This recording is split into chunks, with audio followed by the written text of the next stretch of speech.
뜻과 힘 다하여 경배드리세. 주를 알지 못한 이들 주가 친히 인도하사 그의 피로 구속하니 찬송 부르세. 약한 사람 도움받아 시험 중에 참게 되니 모든 죄를 이길 힘은 믿음뿐이라.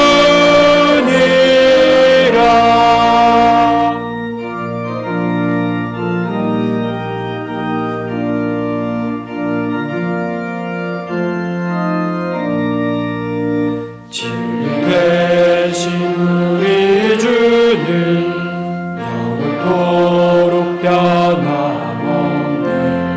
성도들아 주를 믿어 길이 섬기세.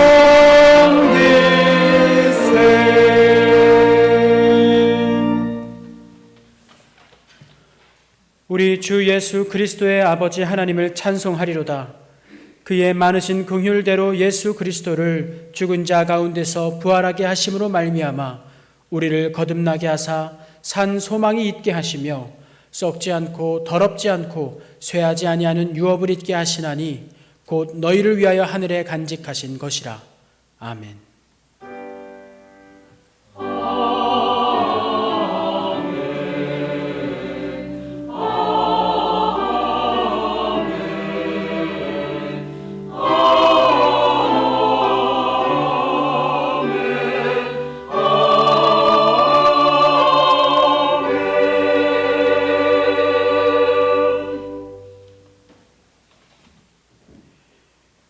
여호와는 나의 빛이요 나의 구원이시니 내가 누구를 두려워하리요.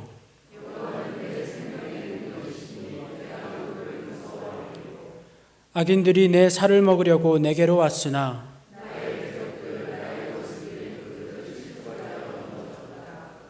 군대가 나를 대적하여 진칠지라도 내 마음이 두렵지 아니하며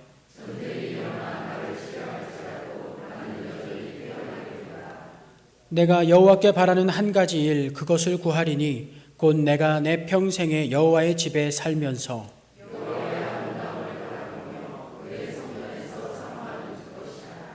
여호와께서 환난 날에 나를 그의 초막 속에 비밀히 지키시고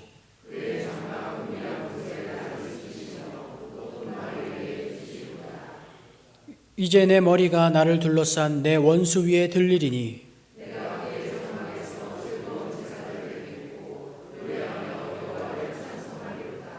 아멘. 십자가의 고난을 당하시고 죽으셨다가 하나님의 능력으로 부활하신 주님께 감사와 찬송과 경배를 올려드리며 부활절 두 번째 주일 예배를 드립니다. 영광 받으시기에 합당하신 하나님 아버지, 이 부활의 감격을 안고 마음과 뜻과 정성을 다해 드리는 우리의 예배를 기쁘게 받아 주옵소서. 또한 우리의 심령에 부활의 그 기쁨이 사라지지 않도록 성령님께서 늘 함께 동행하여 주옵소서. 친히 우리에게 임재하여 주시사 우리가 드리는 이 예배를 기쁘게 받아주시고 오늘도 예배하신 그 말씀과 사랑과 은총으로 우리의 심령을 충만케 하여 주옵소서. 부활하신 우리 주 예수님의 이름으로 기원하옵나이다. 아멘. 나는 전능하신 아버지 하나님 천지의 창조주를 믿습니다. 나는 그의 유일하신 아들 우리 주 예수 그리스도를 믿습니다. 그는 성령으로 잉태되어 동정녀 마리아에게서 나시고 본디오 빌라도에게 고난을 받아 십자가에 못 박혀 죽으시고 장사된 지 사흘 만에 죽은 자 가운데서 다시 살아나셨으며 하늘에 오르시어 전능하신 아버지 하나님 우편에 앉아 계시다가 거기로부터 살아있는 자와 죽은 자를 심판하러 오십니다. 나는 성령을 믿으며 거룩한 공교회와 성도의 교제와 죄를 용서받는 것과 몸의 부활과 영생을 믿습니다. 아멘.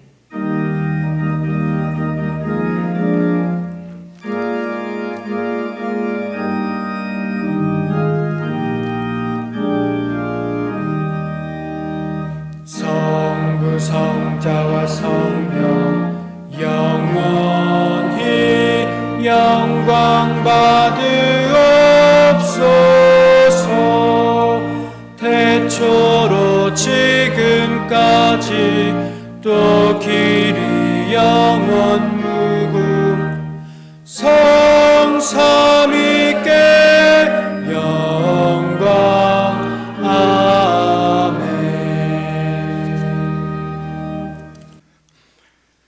우리의 길이요 진리요 생명이 되신 주님, 저희 모두가 주님을 찬양하며 사랑합니다.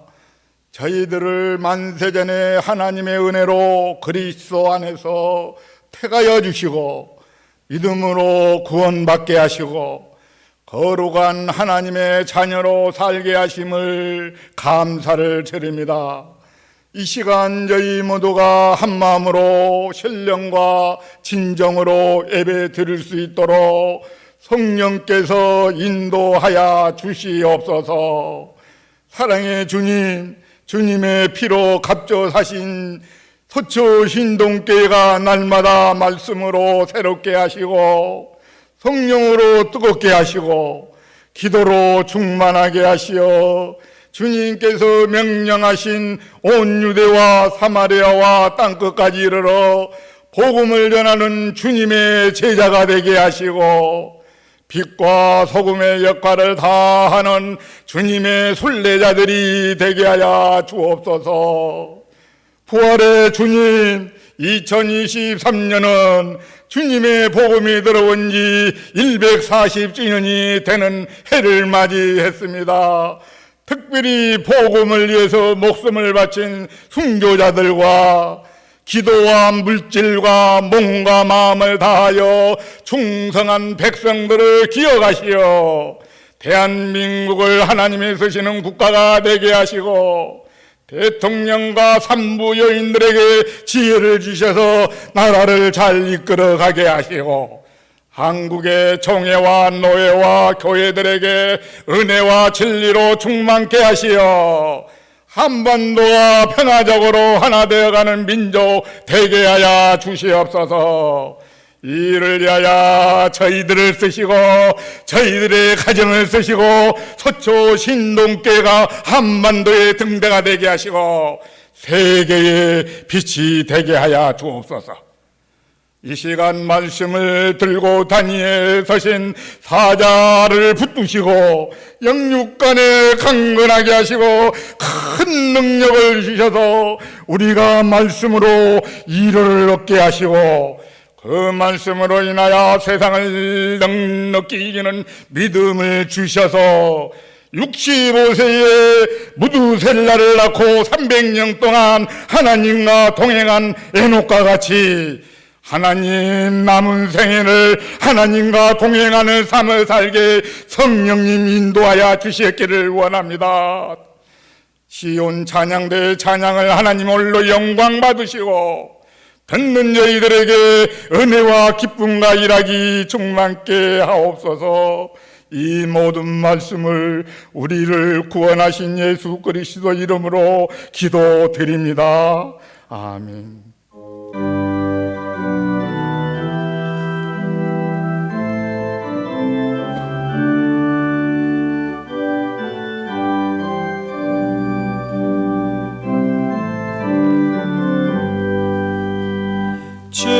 즐겁도다 이날 세세에 할 말 사망 권세 깨고 하늘이 열려 죽은 자가 다시 살아나와서 생명의 주 예수 찬송하도다. 즐겁도다 이날 세세에 할 말 사망 권세 깨고 승리하셨네. 부활하신 주님 나타나시니 천지 만물 모두 새 옷 입었네. 꽃은 만발하고 잎이 우거져 승리하신 주를 찬송하도다.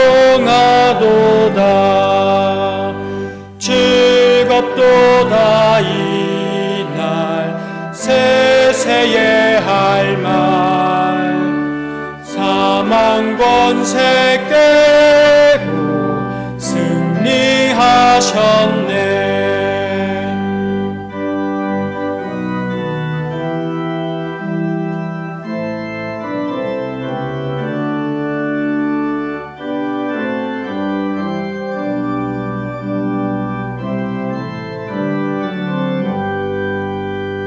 생명의 주 예수 죽음이 이기고 무덤 문을 열고 살아나셨네. 주의 말씀대로 이루어져서 사흘 만에 다시 살아나셨네. 즐겁도다 이날 세세의 할 말. 사망 권세 깨고 승리하셨네.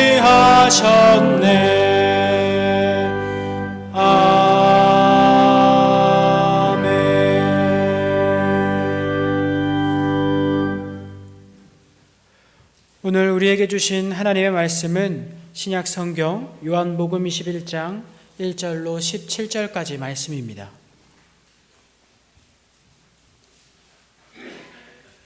신약 성경 요한복음 21장 1절에서 17절까지 말씀을 우리가 한 절씩 교독하도록 하겠습니다.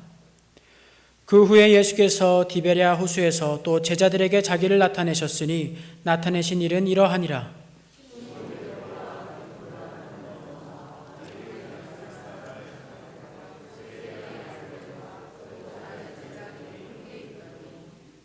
시몬 베드로가 나는 물고기를 잡으러 가노라 하니 그들이 우리도 함께 가겠다 하고 나가서 배에 올랐으나 그날 밤에 아무것도 잡지 못하였더니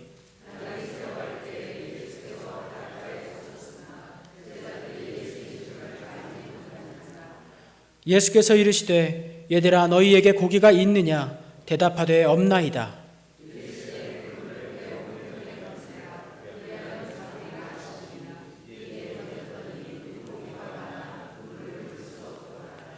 예수께서 사랑하시는 그 제자가 베드로에게 이르되 주님이시라 하니 시몬 베드로가 벗고 있다가 주님이라 하는 말을 듣고 겉옷을 두른 후에 바다로 뛰어내리더라.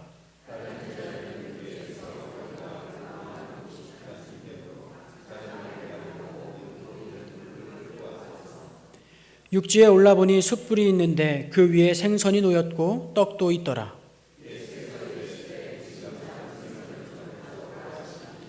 시몬 베드로가 올라가서 그물을 육지에 끌어올리니 가득히 찬 큰 물고기가 153마리라. 이같이 많으나 그물이 찢어지지 아니하였더라.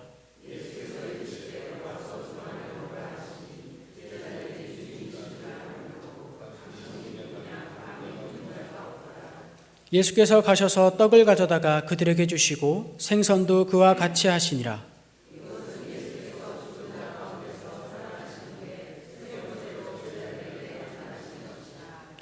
그들이 조반 먹은 후에 예수께서 시몬 베드로에게 이르시되 요한의 아들 시몬아 내가 이 사람들보다 나를 더 사랑하느냐 하시니 이르되 주님 그러하나이다. 내가 주님을 사랑하는 줄 주님께서 아시나이다. 이르시되 내 어린 양을 먹이라 하시고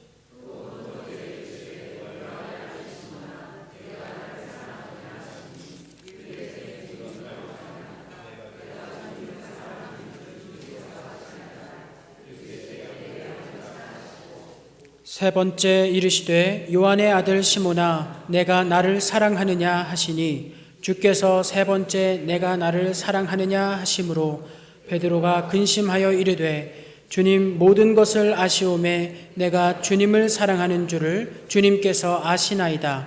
예수께서 이르시되 내 양을 먹이라. 아멘.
감사합니다.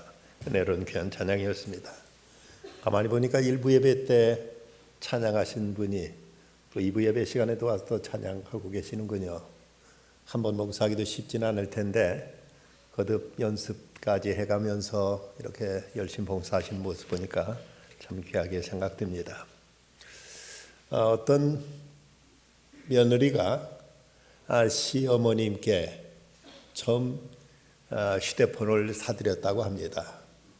휴대폰을 사드리면서 그냥 이것만 드리고 마면 안 될 것 같아서 처음으로 이제 휴대폰 문자를 통해서 시어머니한테 인사를 한다고 문자를 보냈는데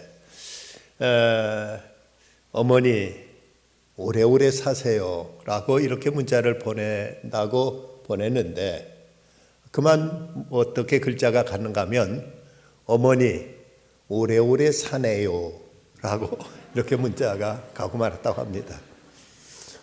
그 뒤부터 그 어머니가 이 며느리를 보면 아주 싸늘한 눈초리로 말도 꺼내질 않더라는 거죠. 이 며느리는 시어머니께 오해를 풀어드리려고 아주 안간 힘을 썼다고 합니다. 이런 우리가 문자 서비스를 이용하다 보면 종종 이렇게 실수할 때가 있죠. 살다 보면 우리에게 이런저런 실수는 늘 우리 생활의 한 부분인 것을 경험하게 됩니다.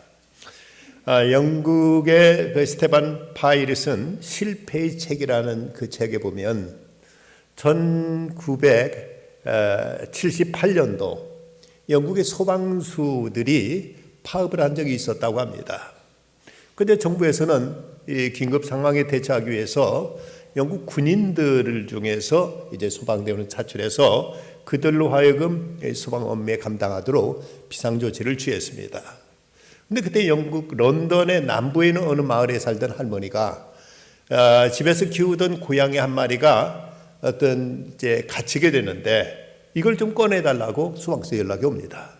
그런데 군인들이 출동해가지고 안간힘을 힘을 써서 겨우 이제 거기에 갇혀있는 고양이를 꺼내서 할머니께 돌려드렸습니다. 할머니가 고맙다고 인사를 하고 이제 그걸 떠나려고 하는 군인들에게 아니 이렇게 했었는데 차 한 잔들 마시고 가시라고 그들을 붙들었습니다. 그리고 군인들이 차에서 내려가지고 그들에게 이제 차를 한 잔씩 다 대접했는데 차를 다 마시고 그것을 떠나면서 그만 그 차가 애써 구해낸 고양이를 차에 치워서 죽이고 말았다고 합니다. 이것도 의도했던 일은 아니겠죠. 실수였습니다. 이런 실수라든지 이런 어떤 실패가 우리 인생에서 다반사로 일어나고 있는 것을 보게 됩니다. 그런데 많은 사람들은 이런 실패를 인정하려고 들지는 않습니다. 이것이 자기 자신의 어떤 수치라고 생각하고 이것을 어떤 패배로 생각해서 이것을 인정하려 들지 않는데 구소련의 스탈린은 자기가 정권을 잡자마자 그가 했던 일은 자기 어렸을 때 친구들을 모두 다 잡아다 죽인 일이었습니다. 어렸을 때 그 부끄러운 자기의 과거의 모습들을 드러내지 않기 위해서 친구들을 모두 다 죽임으로써 자기의 그 과거를 묻어버리기 위한 어떤 이런 파괴적인 성향이 노출되고 말았던 것입니다. 하지만 우리가 어떤 실패를 했다 할지라도 이걸 교훈 삼아서 여기서 교훈을 얻을 수 있고 이걸 통해서 무엇인가 지혜를 배울 수만 있다면은 그 실패는 우리에게 걸림돌이 아니라 디딤돌이 될 수 있다는 사실을 알아야 될 것입니다. 미국의 그 유명한 트위터사의 모토가 무엇인지 아십니까? 내일은 더 나은 실수를 하자. 내일은 더 나은 실수를 하자는 것이 트위터사의 회사 모토로 이렇게 알려져 있습니다. 일본의 그 유명한 마스시다 회사에 사원을 모집하고 있는데 일본 제일 최고의 공과대학교 우수한 성적으로 졸업한 학생이 그 회사에 지원을 했습니다. 원래 학교에서는 다른 회사를 소개를 했지만 마스시다 전기회사가 일본에서 손꼽는 이제 회사이기 때문에 이 학생은 마스시다 회사에 이제 지원을 했습니다. 그 취직 시험을 치렀는데 그만 회사에서 날라온 그 통지서를 보니까 불합격으로 이름이 없습니다. 이 학생은 큰 충격을 받았습니다. 학교에서 아주 뛰어난 우수한 학생이었는데 이 회사 취직 시험에 떨어졌다는 것이 너무나 부끄럽고 창피해서 스스로 자살해버리고 맙니다. 그런데 자살은 그 다음 날 회사에서 전보가 왔습니다. 그만 전산 오류로 당신이 수석으로 합격했는데 그만 이 실수로 당신 이름이 빠졌는데 회사에 나오도록 하십시오라는 이런 이제 그 전보였습니다. 이 가족들은 그 전보를 받았지만 이미 모든 게 끝나버리고 만 상황이었지요. 회사의 인사 담당자도 이 일 때문에 큰 충격을 받고 많이 애석해했습니다. 그렇지만 그 마스시다 고노스케, 그 유명한 일본의 경영의 신이라고 불려지는 마스시다 고노스케 그 회장은 그 얘기를 듣더니 이런 말을 합니다. 이 학생이 젊은 나이에 세상을 떠난 것은 참으로 애석하고 안타까운 일이다. 하지만 우리 회사가 이 학생을 받아들이지 않게 된 것은 큰 행운이 아닐 수가 없다. 그 정도의 좌절을 이겨내지 못한 것을 보면 그 학생의 심리적인 자질이 형편없고 그런 심리적 자질로 회사의 중요한 일에서 좌절을 만나면 다분히 충동적이고 비극적인 방법으로 일을 처리할 가능성이 크기 때문에 그럴 경우 회사에 막대한 손실을 초래하게 될 것이 뻔하기 때문이라고 이렇게 이야기를 하고 있습니다. 취직시험에 실패했다는 건 분명 슬픈 일이고 충격적인 일이지만 얼마든지 다시 도전할 수 있고 얼마든지 또 다른 기회를 찾을 수 있음에도 불구하고 한번 어떤 시험에 실패했다는 것으로 목숨을 끊는다는 것은 얼마나 어리석고 얼마나 무모한 일인가를 우리는 생각지 않을 수가 없습니다. 오늘 말씀에 보면 처절하게 실패한 한 인물이 나옵니다. 바로 예수님의 수제자라고 불려졌던 베드로의 이야기입니다. 베드로는 먼저 예수님을 따르는 그 믿음에서도 그는 실패하게 됩니다. 그가 처음 자기 형제 안드레를 통해서 예수님을 소개받았을 때 이분이야말로 이스라엘 구원할 메시아라고 그는 깨닫고 믿었습니다. 그리고 나서 그가 디베랴 바다에서 물고기를 잡는데 그때 물고기가 한 마리도 잡히지 않습니다. 그때 예수님께서 무리들과 함께 오셔서 내 배 좀 이용하자 하고 말씀하시고 배에 올라타시더니 배를 육지에서 좀 떨어지게 하라. 그리고 저 앞에 있는 그 군중들을 향해서 예수 하나님 말씀을 전파하시는 것입니다. 그 말씀을 통해서 베드로는 큰 은혜를 받았을 것입니다. 그런데 말씀을 다 마치자 예수님께서 베드로에게 하신 말씀, 그물을 저 깊은 데에 던져보라 하고 말씀하십니다. 이미 물고기 잡는 거 다 끝났다고 생각해 끝났고, 그리고 모든 어구들은 다 정리해서 깨끗이 접어서 다 이제 저장해 놨습니다. 그런데 이걸 다시 꺼내서 물고기 깊은 곳에 물고기를 잡도록 그물을 던지라는 말씀을 듣고 그가 거기에 대해서 좀은 언짢은 생각도 들었을지 모르지만 예수님이 하신 그 말씀과 그 권해에 그대로 순종해서 그물을 던집니다. 그러자 2배 가득히 많은 물고기가 잡히게 되는 이런 기적을 베드로는 체험하게 된 것이죠. 그때 베드로는 예수님 앞에 그대로 엎드려서 주님 나를 떠나십시오. 나는 죄인입니다. 라고 이렇게 신앙 고백을 하자 예수께 이때 베드로가 하신 말씀, 내가 이제부터는 사람을 취하리라. 사람 낚는 어부가 되리라 말씀하시면서 나를 따르라고 말씀하셨습니다. 이래서 배와 그물과 모든 걸 버려두고 예수님을 따르게 된 것이 베드로였습니다. 그런데 베드로는 그 믿음을 끝까지 지키지 못했습니다. 그토록 대단하시는 예수님의 그 능력과 그 위험에도 불구하고 십자가가 다가올 때 예수님 그토록 무력하게 그에게 비춰졌습니다. 처음엔 베드로가 뒤집게 말씀드리기를 다 주를 버릴지라도 나는 언제든 주를 버리지 않겠습니다. 내가 주님께 죽을지언정 주를 부인하지 않겠습니다.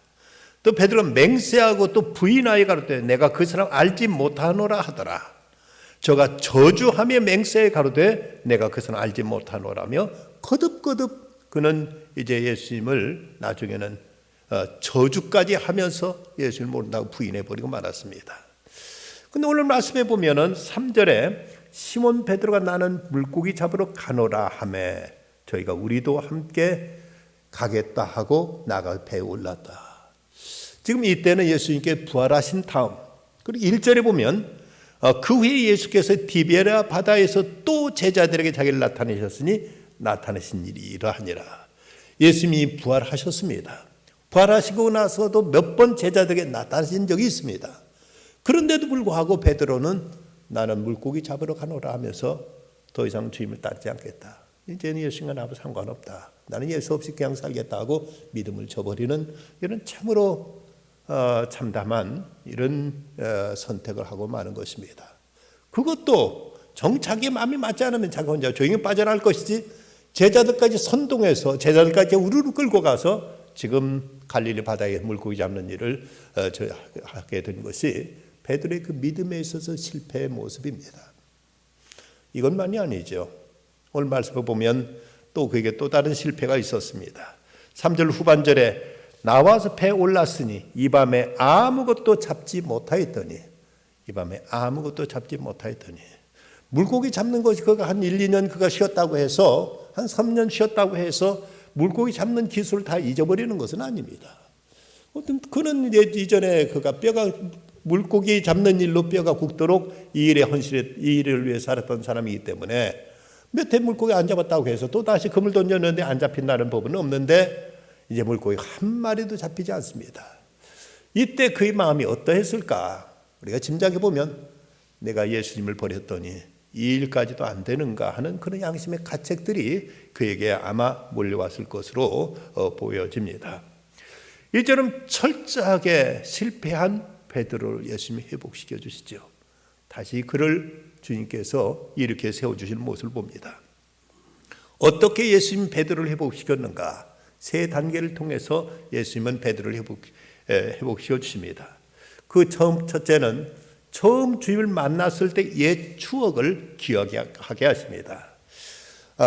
오늘 말씀 5절 애들아 너에게 고기가 있느냐 하고 물으시자 없나이다 라고 대답하자 그물을 배 오른편에 던지라 그러면 얻으리라 하는 말씀에 저들은 그물을 배 오른편에 던지자 큰 물고기 153마리 153마리가 잡히게 되는 기적이 일어나죠. 여러분도 이미 들으셨겠습니다만 모나미 볼펜 153, 153이라는 남바가 바로 그 회장이 사업에 실패했다가 이 말씀 받고 그가 깨달음 받아서 모나미 볼펜을 새로 만들면서 남바 153이라는 숫자를 그렇게 집어넣었다고 하고, 그래서 그 일로 인해서 이분이 우리나라 문구업계 이제 재벌로 일어서게 됐다는 얘기가 이제 이미 이렇게 알고 있는 얘기입니다. 어쨌든 예수님 말씀에 순종해서 이제 그물을 던졌더니 큰 물고기 153마리를 잡는 이런 기적이 일어나게 됩니다. 그때 그 베드로가 어떤 생각이 번뜩 났을까? 바로 처음에 예수님께서 그를 부르셨을 때의 모습.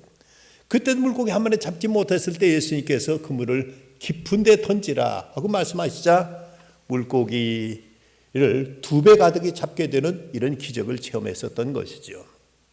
사람은 어떤 부정적인 상황에 몰리게 되면은 옛날에 좋았던 기적들을 다 잊어버리고 이걸 부정하려는 이런 버릇이 없잖아 있습니다.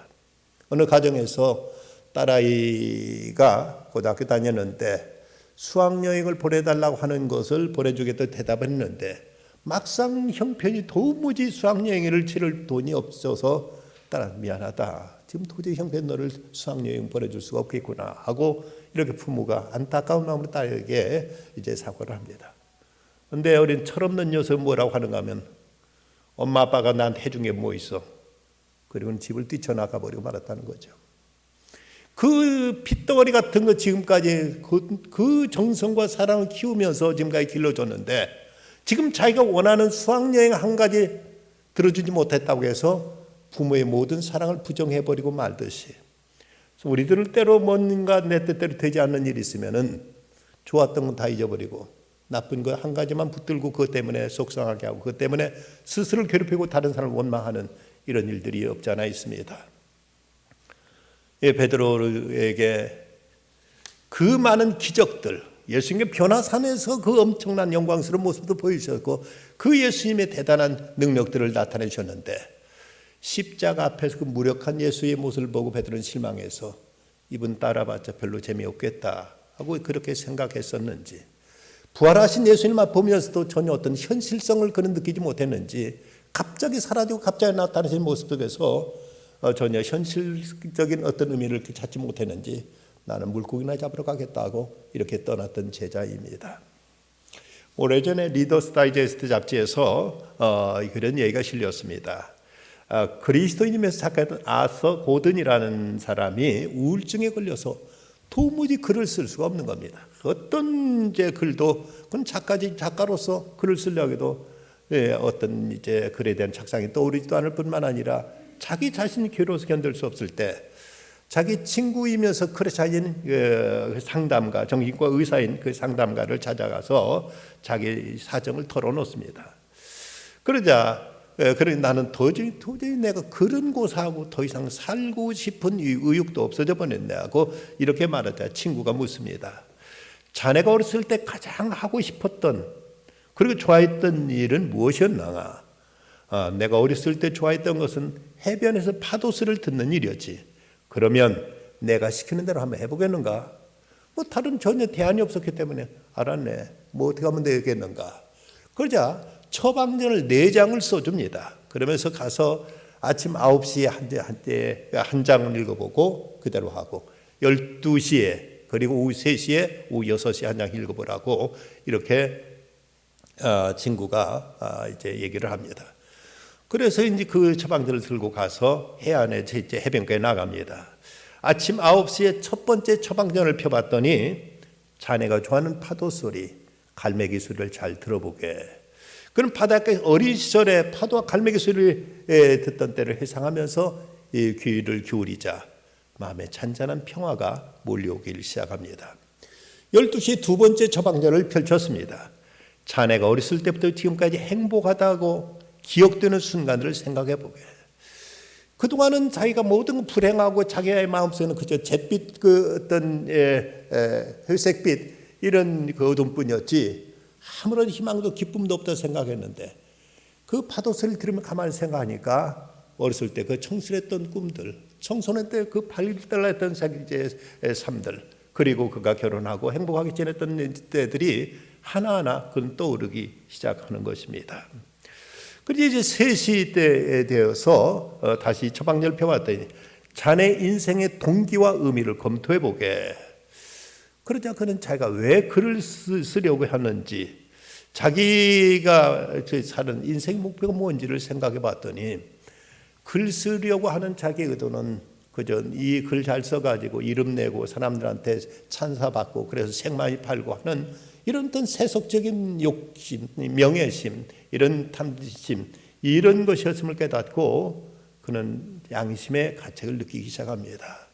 내가 그리스도인으로서 이걸 통해서 사람들에게 어떤 선한 가치와 그들에게 희망을 주기보다는 이 글을 써 기껏 돈 많이 벌고 글 써서 사람들로부터 찬사나 드리려고 했던 것이 부끄러운 마음이 들었던 것입니다. 6시가 됐을 때 마지막 처방전을 펴니다. 그랬더니 자네의 죄를 하나님께 자백하고 그 죄들을 모래사장에 한번 써보게. 그러자 고든은 그 모래밭에 하나님, 저는 주님의 영광이 아닌 제 욕망을 위해 살았습니다. 하나님도 이웃도 진정으로 사랑하지 못했습니다. 라고 고백합니다. 이렇게 모래밭에다 그 글을 쓰는데 파도가 쭉 밀려오자 자기가 썼던 자기의 잘못과 부끄러운 얘기들이 그대로 파도가 이제 그 글씨들을 깨끗이 지워버리는 경험을 하게 됩니다. 그는 주님의 자비와 은총과 주님의 사죄의 은총으로 이 죄가 씻겨져 나가는 모습을 발견하고 그는 그 시점 인생의 전환기를 마련할 수 있었다고 합니다. 우리가 시련 낙심에 빠졌을 때 지난 날을 돌이키면서 하나님이 우리에게 베푸신 은혜 그리고 이웃과 더불어 아름다웠던 과거들을 회상한다는 것은 매우 유익한 우리에게 체험이 될 수 있습니다. 다음 두 번째, 예수님은 베드로의 사랑을 회복시켜 주십니다. 조반을 마친 다음 예수님께서 베드로에게 물으십니다. 요한의 아들 시몬아, 내가 이 사람들보다 나를 더 사랑하느냐? 15절 말씀. 근데 여기서 이 사람들보다라고 쓰여 있는 이 말은 원문에 보면 투톤이라는 헬라어 중성 지시 대명사로서 이 사람들이라고 번역할 수도 있지만 이것들보다 나를 더 사랑하느냐고 번역될 수 있는 말입니다. 이 말은 무슨 말인가 하면은 이것들이 배며 그물이며 물고기 잡는 이것들보다 내가 나를 더 사랑하느냐, 아니면 또 이 사람들을 번역한다면 오늘 본문에 나와 있는 이 사람들보다 나를 더 사랑하느냐는 번역도 가능하고, 또 다른 그 가능한 번역은 내가 이 사람들이 나를 사랑하는 것보다 내가 나를 더 사랑하느냐는 이런 비교급으로도 이렇게 이제 해석이 가능한 말씀입니다. 또 하나 이 말씀에서 우리가 이제 그냥 쉽게 지나칠 수 있는 건 사랑이라는 이 단어에서도 여기서는 이제 그냥 단순히 우리말로 사랑이라고 했지만 원문대로 보면 아가파스메, 내가 아가페의 사랑으로, 절대적인 사랑으로, 무엇과 비교할 수 없는 최고의 지고의 사랑으로 나를 사랑할 수 있느냐고 이렇게 물으셨습니다. 그런데 여기 내가 아가페의 사랑, 하나님 우리를 사랑하신 그런 절대적인 사랑, 나를 사랑하느냐고 물으셨는데 베드로가 대답한 말은 뭐냐면 나의 큐리에 수 오이다스 호티필로세, 아닙니다 주님, 제가 주님 사랑은 겨우 필로스의 사랑, 친구 간의 우정의 사랑으로 사랑할 뿐입니다 라고 겸손히 이렇게 대답합니다. 아가페의 사랑은 내가 나를 사랑하느냐 묻는 질문에 주님, 저는 친구의 우정으로밖에 주님을 사랑하지 못합니다 라고 겸손하게 대답합니다. 두 번째 질문, 똑같은 질문 지금 3번 하시는데 두 번째도 예수님께서는 아가파스메, 아가페의 사랑으로 날 사랑하니 물으셨는데 두 번째도 베드로는 필로스의 사랑으로 대답합니다. 그러자 예수님께서 세 번째는 이제 물으신 질문은 그럼 필로스의 사랑으로 나를 사랑하느냐고 이렇게 물으셨습니다. 친구, 그렇다면 예수님께서 요한복음에서 하신 말씀, 사람이 친구를 위하여 자기 목숨을 버리면 이보다 더 큰 사랑이 없다는 요한복음 15장 13절 말씀대로 그럼 내가 진정 친구의 우정으로는 나를 사랑하느냐 하고 이렇게 물으시자 베드로는 주님 앞에 송구하기도 하고 자신의 부끄러운 모습 앞에서 그가 대답한 말이 주님, 모든 것을 아시오매 내가 주님을 사랑하는 줄 주님께서 아시나이다 라고 겸손한 자리로 내려가게 되는 모습을 보여줍니다. 주님은 이처럼 거듭 내가 나를 사랑하느냐고 물으셨던 이유는 내가 왜 실패했는지 아느냐, 내가 왜 실족하고 날 부인하게 된 줄 아느냐, 사랑이 부족했기 때문이다. 진정 친구라도 진정으로 사랑한다면 친구를 목숨도 버릴 수 있는 것인데, 내가 나를 믿고 따른다고 했지만 지금까지 내 공명심과 내 어떤 야심을 이루기 위한 것이었지 나에 대한 진정한 사랑이 아니었다고 예수께서 말씀하시는 것입니다. 어떤 장로님 한 분이 사업을 하시다가 그만 사업이 실패하는 바람에 빚더미에 올라앉게 됩니다. 이분이 큰 낙심과 특별히 그 가족에 대한 부끄러움과 미안함과 이제 가족의 낯을 볼 수가 없어서 집에 들어가지고 밤새 길거리를 헤매고 다닙니다. 이대로 그냥 나가 죽어버릴까? 어떻게 내가 내 아내와 자식들의 얼굴을 대할까 하는 생각으로 괴로움 속에서, 그 당시만 해도 12시 통행금지가 있던 때인데 돌아다니다가 어쩔 수 없이 12시가 다 돼서 집 앞에 왔더니 문이 잠겨 있으려 했는데 물미니까 문비덕하면서 문이 열리는 겁니다. 그리고 집안에 불을 다 켜놓고 있습니다. 아내가 옷을 단정하게 입고 남편을 반갑게 맞아들이는 것입니다. 왜 이렇게 늦으셨어요? 하고 묻습니다. 이제 방에 들어오자 단정하게 남편 앞에 그 무릎을 꿇고 앉더니 이렇게 이제 말합니다. 온 세상 사람이 당신에게 손가락질 한다 해도 난 당신을 믿습니다. 당신이 비록 부도나서 많은 빚을 졌지만 당신의 진실은 부도나지 않았습니다. 당신은 결국 나쁜 사람이 아닙니다. 이뿐만 아니라 난 당신이 다시 일어날 것을 확신합니다. 옛날 욥이 다시 일어나 하나님의 축복을 받은 것처럼 당신도 하나님의 축복으로 언젠가 반드시 일어날 것입니다. 그리고 나는 변함없이 당신을 사랑합니다 라고 이렇게 고백합니다. 남편이 체면도 없이 그대로 엉엉 울면서 아내를 끌어안습니다. 그러면서 이 남편이 하는 말이, 온 세상에 나를 다 죄인으로 보더라도 당신만 내 진실을 믿어준다면 나는 반드시 일어날 거요 하고 이렇게 약속하고 다짐합니다. 자기 인생만, 자기 목숨만도 끊으려고까지 생각했던 그가 아내의 사랑 앞에 그대로 다시 힘과 용기를 얻어서 사업을 다시 재도전해서 끝내 회사를 든든하게 다시 일으켜 세울 수가 있었다는 것입니다. 베드로, 그는 주님을 따랐지만 처음부터 주님에 대한 진정한 사랑이 아니었습니다. 자기 야심과 자기 욕망, 자기 뭔가 예수를 통해서 자기 뜻을 이루려는 이런 야심을 따르다가 여기서 다시 한번 주님의 말씀 앞에서 무너져 오게 되었고 진정한 주님께 대한 사랑을 고백하는 자리까지 이르게 된 것입니다. 세 번째, 주님은 베드로를 믿고 다시 이를 맡겨주십니다. 예수님은 내 양을 먹이라, 내 어린 양을 먹이라, 내 양을 치라고 주님은 말씀하시면서 그에게 소명을 주시는 것입니다. 사는 뭔가 자기가 어떤 목표를 세우고 그 일을 하면서 그 일을 통해서 어떤 결과를 기대했다가 그 결과가 이루어지지 않는 것도 속상한 우리를 무력하게 만들지만 더 사람의 괴로운 것은 아무 할 일도 없다는 사실입니다. 뭔가 도전해 보려고 해도, 뭔가 내가 내 손을 뭔가 이루려고 해도 내가 어떤 일도 주어지지 않고 하고 할 수 있는 일이 아무것도 없다고 싶을 때 더더욱 사람은 무력감에서 벗어나지 못하고 자기 존재에 대한 어떤 의미조차도 이제 잃어버리게 되고 마는 것입니다. 이런 모습을 예수님께서 베드로를 통해서 보시고 내 양을 먹여라, 내 양을 치라고 예수님은 거듭 말씀하십니다. 어찌 생각하면 나는 그래도 너 믿었다, 그래서 내가 너를 수제자로 삼지 않았느냐, 내가 내 믿음의 고백 위에 내가 교회를 세우겠다고까지 말하지 않았느냐. 그런데 내가 다른 제자들이 물고기 잡으러 가겠다고 할 때 하더라도 내가 말려야 될 놈이 내가 앞장서 난 물고기를 잡으러 간다면서 다른 제자들까지 끌고 그렇게 가도 좋으냐. 이런 참 믿을 수 없는 놈 하면서 너를 데리고는 아무것도 못하겠다고 이렇게 실망하실 수도 있었던 입장인데 예수님이 세 번씩이나 너는 내 양을 먹이라, 내 어린 양을 먹이라, 내 양을 치라고 이렇게 소명을 다시 회복해 주십니다. 고대 기록에 보면 예수님이 승천하신 다음 천사들과 나눈 대화가 기록되어 있는 그 기록이 나옵니다. 거기 보면 그 가브리엘 천사장 가브리엘이 예수님께 여쭙습니다. 주님은 저 세상에 가서 무슨 일을 하고 오셨나요? 세상에 가서 모든 인류의 죄를 대속하기 위해서 십자가에 못 박아 죽었지. 그러면 그거 다 끝난 겁니까? 그게 아니라 제자들한테 이 하나님의 사랑을 모든 사람이 전하라고 내가 당부하고 그들 통해 교회를 세우도록 이제 일러놓고 왔지.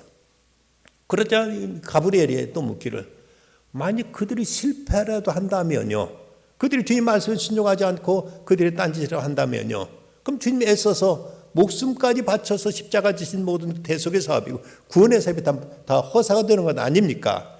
했더니 예수님께 이때 말씀하십니다. 내 제자들에게 맡긴 메시지를 그들이 다른 사람 다 전할 것인데 그들이 실패를 어쩔 셈이냐는 묻는 질문에 다른 계획은 없다. 나는 그들을 믿는다고 이렇게 말씀하셨다고 합니다. 부족하고 허물 많은 제자들이었지만 예수님은 그들을 믿으셨습니다. 그 예수님의 제자들은 그 신뢰가 저들로 하여금 그야말로 죽기까지 사도 요한, 뭐 가룟 유다야 이제 배신했으니까 그만두고 사도 요한을 제외하고는 모두 다 10명의 사도들이 다 순교의 제물이 되었습니다. 사도 요한은 그 어머니 예수님의 어머니 마리아를 모시기 위해서 그가 에베소에 가보면 거기서 마리아 교회라는 그 건물이 있는데 100살이 되도록 그 마리아를 모시면서 살아있는 순교자로 봉사를 했고 이렇게 섬겼고 모든 제자들이 죽기까지 목숨 바쳐서 이렇게 주 앞에 충성을 다했던 것이 바로 주님이 저들을 믿어주셨기 때문에 주님이 저들에게 소명을 다시 불러일으켜 주셨기 때문에 저들은 주님 앞에 죽기까지 충성을 다했던 것입니다. 베드로는 그 다음에 이제 로마에 가서 그곳에서 교회 지도자로서 성도들을 이제 목양하게 됩니다. 그런데 그때 네로 황제 네로의 박해가 점점 이제 옥죄어 오게 되죠. 로마시를 다 불태워버리고 이제 예수 믿는 예수쟁이들이 다 부인했다고 돌려대면서 박해가 밀려오자 성도들은 이런 분위기 있어서 베드로에게 사정합니다. 사도님이라도 이곳을 피해야 이제 이 박해가 어느 정도 물러난 다음에 다시 돌아오셔서 이 로마 교회를 재건할 수 있지 않겠습니까? 어서 우리를 위해서 피하십시오라고 이렇게 사정을 합니다. 베드로 그 얘기를 듣고 보니까 그럴성 싶었죠. 그 말도 맞겠다. 함께하면서 모두 다 개죽음 다가오고 나면 누가 이 교회를 세울 거냐 하는 생각에 그는 이제 작별하고 로마를 벗어납니다. 그 유명한 로마의 아피아 가도를 벗어나고 있는데 그런데 저쪽에서 누군가 반대 방향, 그러니까 자기는 로마를 벗어나는데 오히려 로마를 향해서 걸어가고 있는 한 낯익은 모습이 눈에 띕니다. 누군가 자세히 봤더니 바로 예수님의 모습입니다. 이 모습을 보고 깜짝 놀라서 그때 베드로가 외쳤던 말이 쿠오바디스 도미네, 주여 어디로 가시나이까 하는 이 질문을 하게 되지요.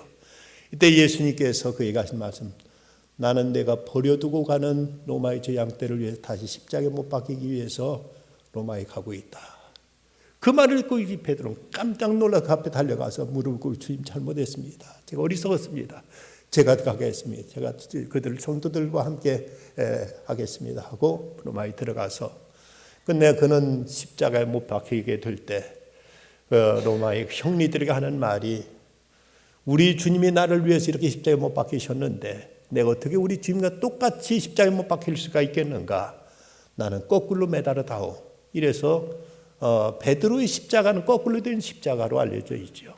베드로는 이렇게 순교의 제물이 됐고 그 핏값으로 로마에 이제 대한 교회가 아름답게 나중에 회복될 수가 있었던 것입니다.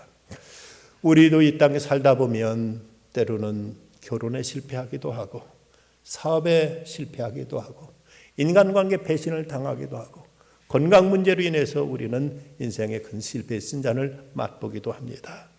하지만 그 실패라는 것도 우리가 여기를 통해 잘 좋은 교훈을 얻을 수 있고 이걸 잘 극복할 수만 있다면 우리는 얼마든지 우리 인생을 새롭게 도약할 수 있는 디딤돌로 삼을 수가 있습니다.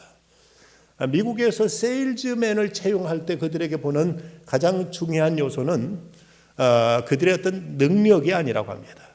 실패 친화도, 실패를 얼마나 잘 부담 없이 잘 받아들이느냐를 보고 이걸 가지고 사원을 채용한다고 하는데 그래야만 물건 팔 때 첫 번에 대체로 사람들이 많이 이제 거절하면 그래도 이제 그가 주눅들지 않고 계속 다가가서 재차 3차 권하는 사람이 세일즈에 성공한다 해서 얼마만큼 이 실패를 잘 이제 소화하느냐를 채용의 조건으로 삼는다는 것이죠. 유명한 기독교 변증한 C.S. 루이스는 말하기를 사탄의 전략에 대해서 사탄은 그리스천들로 하여금 실패에 연연하도록 한다. 그때부터 전쟁에서 지는 것이다 라고 말했습니다. 한번 실패한 게 자꾸 그게 빠져서 헤어나지 못하도록 사탄은 이렇게 말하지만 여러분 성공의 반대말이 실패가 아니라 포기라고 합니다. 성공의 반대말이 실패가 아니라 포기다. 포기가 문제지 실패는 누구나 할 수 있는 것이고 우리 실패를 통해서 우리는 보다 더 이제 나은 길로 우리는 힘차게 나아갈 수가 있는 것입니다. 연세 드신 분들은 기억하시겠습니다만은 1960년대, 70년대 우리나라 희곡 작가 그리고 배우, 방송인, 수필 작가로 아주 숱한 소녀들의 편지나 엽사에 그녀의 글귀가 오르내렸던 재색을 겸비했던 그 오혜령 씨를 여러분 기억하시는 분들이 계실 것입니다. 그건 미션 스쿨을 나왔습니다만은 똑똑한 자기 자신을 믿고 그 교회 좀 다니는 듯 했지만 깊이 하나님 없이도 살 수 있다는 이런 자만감에 빠지면서 내 그물은 내가 채운다는 이런 이제 자신감으로 살았던 사람입니다. 항상 방송에서 잘 나가던 그가 37살 때 그만 그가 위암과 임파선 암을 걸려서 3개월 시한부 생명을 선고받게 됩니다. 그 꽃다운 나이에 이렇게 암에 걸려서 죽음을 기다리는데 매일 달력에다 빨간 글씨로 한 장 하루하루를 지으면서 자기 죽을 날을 기다리고 있었습니다.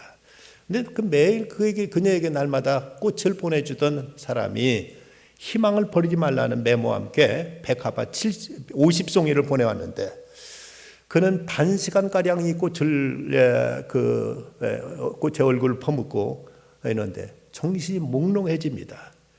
그때 갑자기 자기 목덜미를 낚아채는 손길에 방바닥에 나둥그러져 버리고 말았습니다. 직감적으로 주님이 자기에게 찾아오셨다는 것을 느끼고 그는 이제 소리칩니다. 당신은 대체 누구십니까? 왜 죽음의 이 한복판까지 나를 따라오시는 겁니까? 라고 이렇게 절규합니다. 그러면서 그는 자기 죄가 생각나기 시작합니다. 화선지에다가 붓으로 자기의 죄를 하나하나 쓰기 시작하는데 어디서부터 어떻게 회개할지 몰라서 생각나는 대로 죄를 하나씩 이제 기록했습니다. 수십 개의 양초가 녹아버릴 때까지 회개하고 또 회개했는데 이렇게 회개하기를 반년 가까이 된 어느 날 그날도 기도와 찬양을 혼자 하나님께 예배를 드리는데 그런데 온몸에 오한이 덮쳐옵니다. 이제 죽을 시간이 됐구나 라고 이렇게 생각하고 너무나 추워서 이제 그 담요를 뒤집어 쓰려고 걷어 담요를 들고 자기로 이제 끌어안는 순간 이 겨드랑이에 있던 그 몽우리가 만져지지를 않는 겁니다. 그리고 어깨에 나 있던 곡도 손에 잡히지는 않습니다. 그대로 그 제 복수에 물이 차올라서 그렇게 불룩했던 개구리배처럼 이렇게 불룩했던 배도 어느새 배가 다 정상의 모습으로 그대로 바뀌어 있는 모습을 발견하게 됩니다. 부활하신 주님이 자기에 찾아오신 것을 알았습니다. 그때부터 그녀의 그물은 물고기로 가득히 채워지기 시작했습니다. 완전히 병이 치유되었고 그는 새 삶을 살게 되었습니다. 그러고 나서 그녀가 그 캐토릭 신부 중에서 권호정 신부라는 분이 원래 그 정의구현 사제단에 있던 분으로서 거기서 이제 오혜령 씨를 초청해서 간증을 하도록 했는데 여기서 이 신부님을 만나가지고 신부님과 교제해서 신부님하고 결혼하게 되고 신부님은 기독교로 개종해서 지금 목사가 돼가지고 저 수원 옆에 있는 화성군 비봉면에 거기에 평화의 집을 세워서 그 신부님이었던 분은 목회를 하고 이 오혜영 씨는 거기서 그리스도의 독거노인들을 섬기면서 수십 년째 거기 있어서 지금 일을 하고 있습니다. 그분이 그때 썼던 시가 이런 시가 있습니다. 당신 없는 생의 호수에 그물을 던지고 물고기가 잡히기를 바라던 지난 날들은 죽은 시간이었습니다. 오 주님, 이제 당신께서 그물을 채워주소서. 그러면 저는 비로소 살 것입니다. 인생의 가장자리에 서 계신 부활의 주님, 당신 없이 한평생 수고해 보아야 우리 인생은 빈 그물이 옵니다. 그렇습니다. 그리스도를 없이 그리스도와 상관없이 살아간다는 것은 우리 인생은 빈 그물일 수밖에 없습니다. 그런데 미국의 텍사스주에 이런 격언이 있다고 합니다. 젖소를 잃어버리지 않는 한 우유를 얼마나 많이 쏟았는지는 전혀 문제가 되지 않는다. 우유 그릇 다 넘어져 깨져서 다 쏟아졌을지라도 젖소만 살아있으면, 젖소만 그대로 있으면 또 젖은 나오게 되어 있으니까요. 이 말을 우리말로 바꿔보면 부활하신 예수님만 잃어버리지 않는다면 우리의 모든 실패는 문제될 것 없습니다. 그분으로 인해서 우리의 빈 그물은 다시 채워질 것이기 때문입니다. 기도하십시다. 주님, 우리 부활하신 주님 때문에 저희 한 번밖에 없는 인생들이 빈 그물로 끝나지 않게 하심을 감사합니다. 살아온 날들 속에 이미 많은 실패를 경험했고 앞으로 또 어떤 실패가 저희들 기다리고 있을지 모르지만 오직 부활하신 주님 의지하여 말씀에 순종하는 중에 하나님 큰 물고기 153마리 잡았던 베드로의 그 경험처럼 저희들 인생도 은혜로 가득히 채워지는 역사가 있게 하여 주시옵소서. 코로나 팬데믹으로 인해서 많이 허약해진 교회들을 회복시켜 주시고 우리들의 성도들의 믿음도 다시 불타오르게 하여 주시며 한국교회가 세상을 살릴 수 있는 교회로 우뚝 서게 하여 주시옵소서. 교회를 헌신하며 충성하는 모든 주의 종들에게 다함이 없는 은총으로 갚아 주시옵소서. 부활하신 예수님의 이름으로 기도드리옵나이다. 아멘.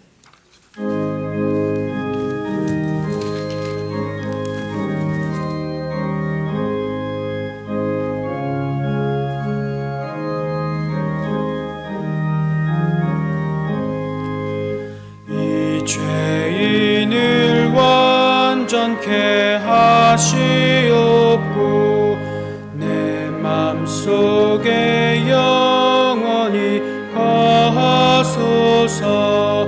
죄 가운데 빠졌던 몸과 마음을 흰 눈보다 더이게 하옵소서. 눈보다 더욱 희어지게 꽃이 서서 정결케 하옵소서. 저 보좌에 앉으신 주 예수여, 이 몸 주께 드리니 받으소서. 내 마음과 지식도 드리오니 흰 눈보다 더이게 하옵소서. 눈보다 더욱 희어지게 꽃이 서서 정결케 하옵소서.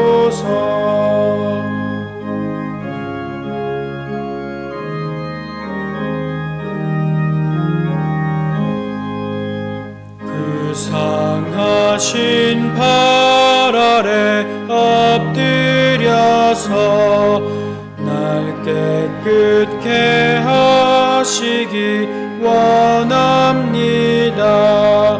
날 정결케 하는 피 믿사오니 흰 눈보다 더이게 하옵소서. 눈보다 더욱 희어지게 하옵소서. 정결케 하옵소서. 아멘.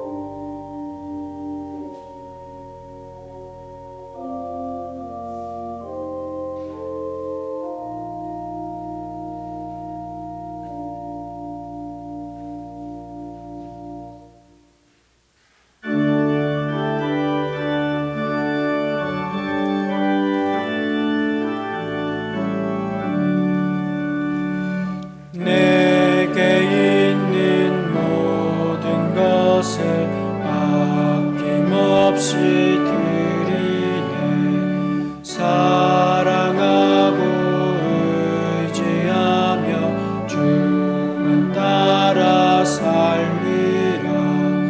주께 드리네. 주께 드리네. 사랑하는 구주 앞에 모두 드리네. 아멘.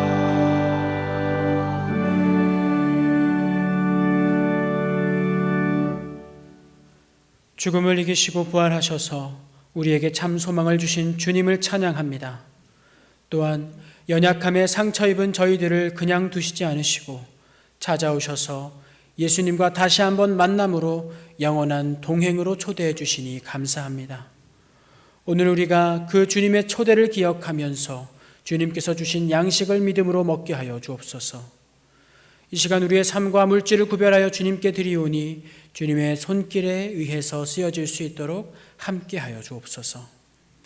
이 나라와 민족이 온전히 주님 앞에서 회개하며 겸손한 삶을 살게 하여 주시고 이 나라의 교회들이 먼저 많은 이들의 이웃이 될 수 있도록 도와주옵소서. 연로하신 어르신들의 영육간의 건강을 지켜주시고 어린아이들을 기억하여 주시사 그 삶에 주님과의 동행이 경험되어지는 역사가 일어나게 하여 주옵소서. 각지에서 말씀으로 복음을 전하는 선교사들과 그 가정을 기억하여 주시고 한 주간 삶을 살아가는 성도들의 매일매일 또한 주님께서 지켜주옵소서. 여러 사업지와 직장지 가운데 형통하게 하여 주시고 우리의 삶이 오직 주님만을 의지하기를 간절히 소망하며 살아가게 하여 주옵소서. 예수님의 이름으로 봉헌기도 드립니다. 아멘.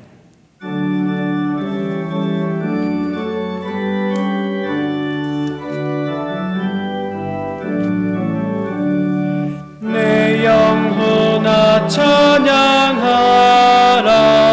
주님 앞에 엎드려 구속하신 넓은 은혜 높이 찬양하여라.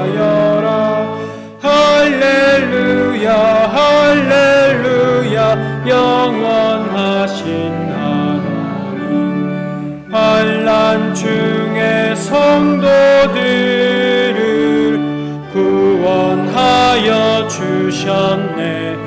노하심은 더디하고 인자하심 넘치니 할렐루야 할렐루야 신실하신 하나님, 우리 약함 아시는 주 항상 지켜주시고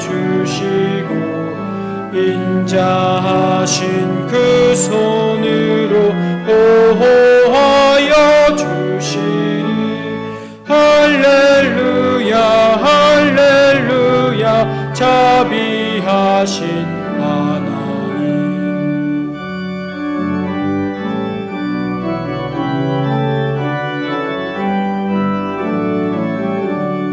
천사들아 우리 함께 주께 찬양 드리세.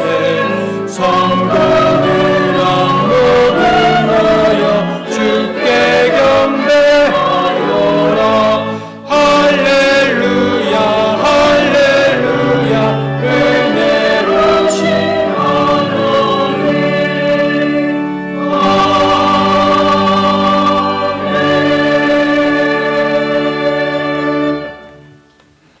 이제는 부활하심으로 우리의 생명의 구주 되신 예수 그리스도의 은혜와 독생자 예수 그리스도를 통해 저희들에게 영원한 천국을 허락하신 아버지 하나님의 사랑과 예수 그리스도를 믿고 의지함으로 이 땅에서도 실패하나 다시 일어날 수 있도록 힘 주시고 용기 주시고 성령의 권능을 띠띠어지는 그 성령의 은사가 오늘도 이렇게 주 앞에 나와 경배하며 이제 여러 가지 아픔과 실패 있었을지라도 주의 은총 힘입을 담대히 믿음으로 승리할 것 믿고 나가는 사랑하는 성도들의 가정과 기업 위에 몸된 교회와 이 민족 위에 이제로부터 영원토록 함께 하시기를 간절히 축원하옵나이다. 아멘.